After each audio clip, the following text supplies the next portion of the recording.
Have you ever watched a movie that grabs you by the throat in the very first scene and doesn't let go until the very last frame?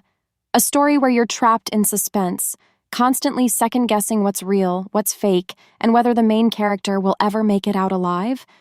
Well, buckle up, because today we're breaking down a psychological survival thriller that combines claustrophobic horror, mind-bending twists, and a heartbreaking emotional journey. This is the story of Lisa, a woman who finds herself inside a deadly labyrinth where every second counts, every choice matters, and survival feels almost impossible. The film wastes no time pulling us in. It opens with Lisa lying in the middle of a deserted country road at night. Her face is blank, but the pain in her eyes tells us everything. This is not a woman simply resting. This is someone who has given up on life. A truck approaches in the distance, its headlights growing brighter. For a moment, it looks like Lisa has accepted her fate. But at the very last second, instinct takes over. She scrambles to her feet. The truck screeches to a stop.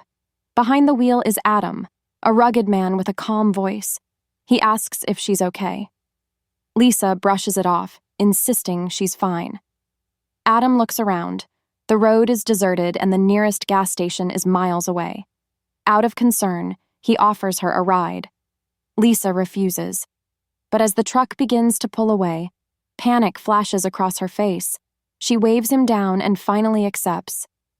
At first, the ride is quiet, but as the silence stretches, Adam tries to lighten the mood with small talk. Slowly, Lisa opens up. We learn that she's a foreigner working as a waitress, and tonight is especially painful, because it would have been her daughter's 9th birthday. Her daughter, who is no longer alive.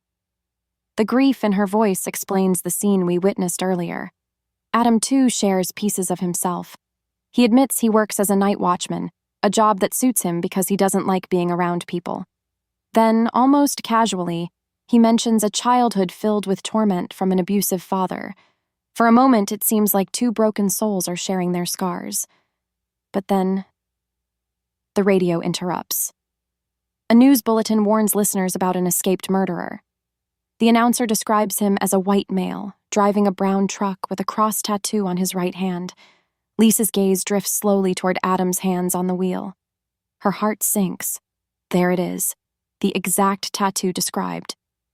Before she can react, a blinding light floods the road ahead. Adam slams on the brakes, grabs Lisa's head, and smashes it against the dashboard.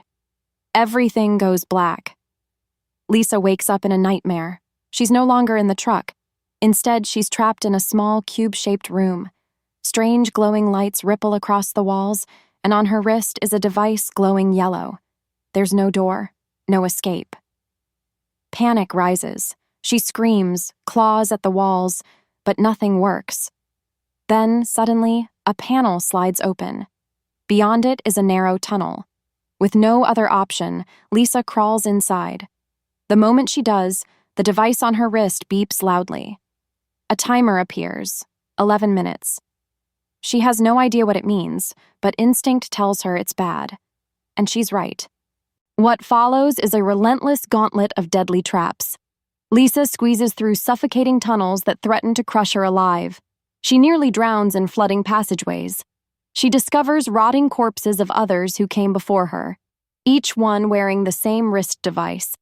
And every 11 minutes, fire erupts through the tunnels, forcing her to find hidden, safe rooms just seconds before she's burned alive. The tension is suffocating. Every scene reminds us, there's no resting, no escape. Just survive the next countdown. At one point, she even discovers another survivor, a man with long hair and a scruffy beard.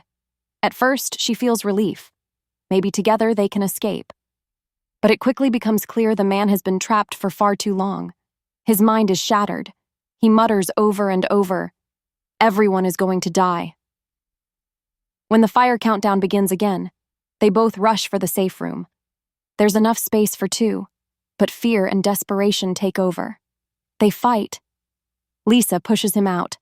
As the glass door slams shut, his hand is severed, and on it is the same cross tattoo. It's Adam. Lisa is horrified as she watches him burn alive. But death doesn't keep Adam down. Later, Lisa realizes something is stalking her through the tunnels. A blind, zombie-like creature, horribly burned, one arm missing. When it moves closer, she sees the truth. It's Adam, transformed into something monstrous. From this point forward, survival isn't just about beating the traps. It's about staying one step ahead of the creature hunting her. The strangest twist comes when Lisa encounters a mechanical skull attached to a tentacle. At first, she thinks it's another trap. But instead of killing her, the machine heals her wounds. It even shows her visions of her past. Memories of Adam attacking her in the truck. Memories of the strange light that appeared before she blacked out. It's as if the labyrinth isn't designed only to kill. It's designed to test, to push, to force her through something bigger than survival. As Lisa pushes deeper, the maze becomes more personal. She stumbles into a chamber filled with memories from her life. She sees her father. She sees her younger self. And then, she sees her daughter, Nina. In a heartbreaking vision, Lisa watches her daughter climb a window, slip, and fall to her death. The guilt crushes her. She sobs, apologizing to a daughter she can no longer hold. But the labyrinth isn't done tormenting her. Soon after, she finds Nina again, this time alive, waiting for her. The girl begs her to come with her, to stay in the maze forever where they can be together. For a moment, Lisa wants to believe. She wants to hold her daughter and never let go. But deep down, she knows the truth. This isn't real. Nina is gone. With tears in her eyes, she hugs her daughter goodbye. Nina whispers, "I'm proud of you, Mom. We all are." This moment marks Lisa's turning point. She chooses life. At last, Lisa reaches what looks like the exit. Ahead, a bright blue sky shines through the tunnel. Freedom is so close she can taste it. But 3 massive spinning blades block the way.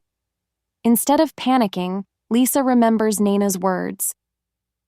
"Don't worry about the time." She throws her wrist device away and studies the rhythm.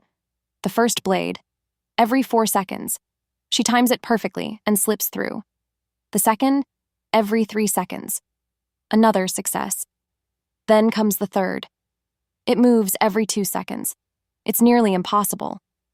But with the sky in sight, Lisa makes her move. She almost clears it, but the blade slices through her foot. Screaming in agony, she crawls forward. But when she finally reaches the end, her heart shatters. The blue sky isn't real, it's just a screen. Another cruel illusion. The countdown reaches 0. Flames fill the tunnel. Lisa cries out in despair. "I did everything you asked? Why?" She collapses, ready for death. And then the ceiling opens. A blinding light engulfs her. Her body floats upward. When she wakes, she's lying on a rock under a real blue sky. Her wounds are gone. Even her severed foot is healed.